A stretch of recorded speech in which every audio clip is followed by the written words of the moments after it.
Bugün tam 120. günü. İsrail Gazze'de kadınlar ve çocuklarla savaşıyor. Dünya savaş tarihinde herhalde hiçbir savaşta bu kadar kısa sürede bu kadar çok kadın ve çok çocuk öldürülmemiştir. Dünyanın en vahşi, en azılı katilleri bile bu kadarını yapmamıştır. 4 aydır sapkın İsrail kendine yakışan katliamları yapıyor ama ne İslam dünyası ne de vicdan sahibi diğer ülkeler yapması gereken işleri yapmıyorlar. Ey Müslüman ülkeler! Hani siz Allah'a inanıyordunuz? Hani mazlumdan yanadınız? Hani siz onun emirlerine boyun eğmiştiniz? Halbuki Allah emretmişti ki mazlumun yanında ve zalimin karşısında olun diye.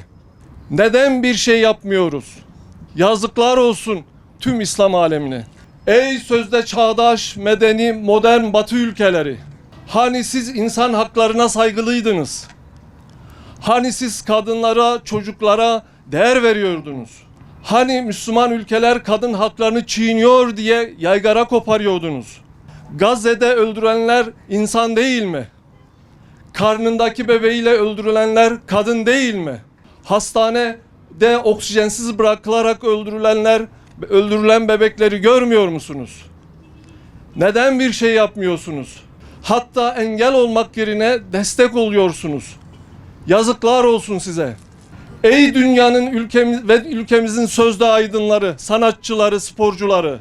Bir yerde bir hayvan öldürülse ya da bir yerde birkaç ağaç kesilse sokaklara dökülürsünüz. Peş peşe açıklamalar yaparsınız.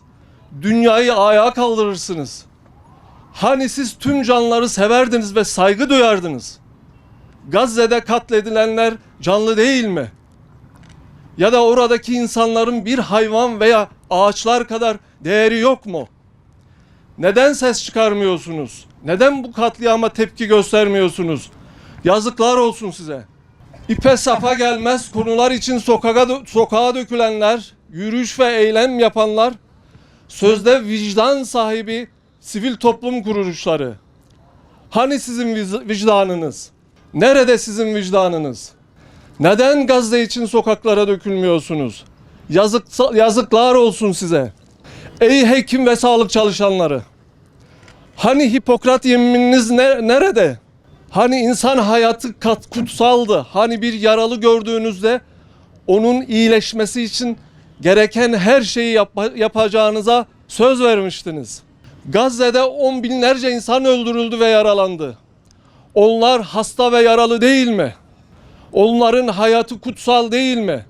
Neden hiçbir şey yapmıyorsunuz? Sözünde durmayanlara yazıklar olsun.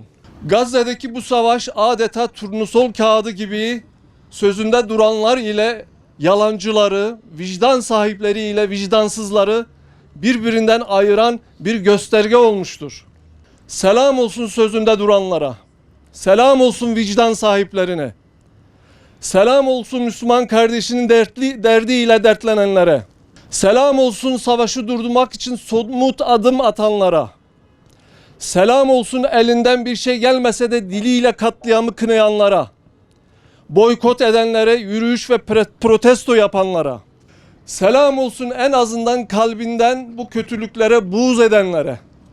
Ve selam olsun Gazze'nin imanlı, aziz milletine ve direnişçilerine. Biz hekimler, sağlık çalışanları, üniversite öğrencileri ve tüm halkımızla 12 haftadır yapılan bu katliamları durdurmak, duyurmak için yürüyoruz ve meydanlardan haykırıyoruz. İsrail'in yaptığı bu katliamları durdurun. Savaş suçlarına engel olun. Hayatınızın her alanında İsrail mallarını boykot edin. Zulme engel olamıyorsanız da en azından onu herkese duyurun. İnsanlık dışı bütün eylemlerden kurtulmak için verdiğimiz mücadeleyi sonuna kadar sürdüreceğiz. Kanıksamayacağız. Normalleştirmeyeceğiz.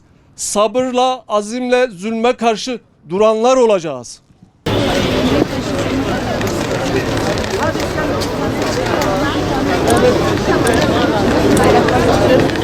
Evet.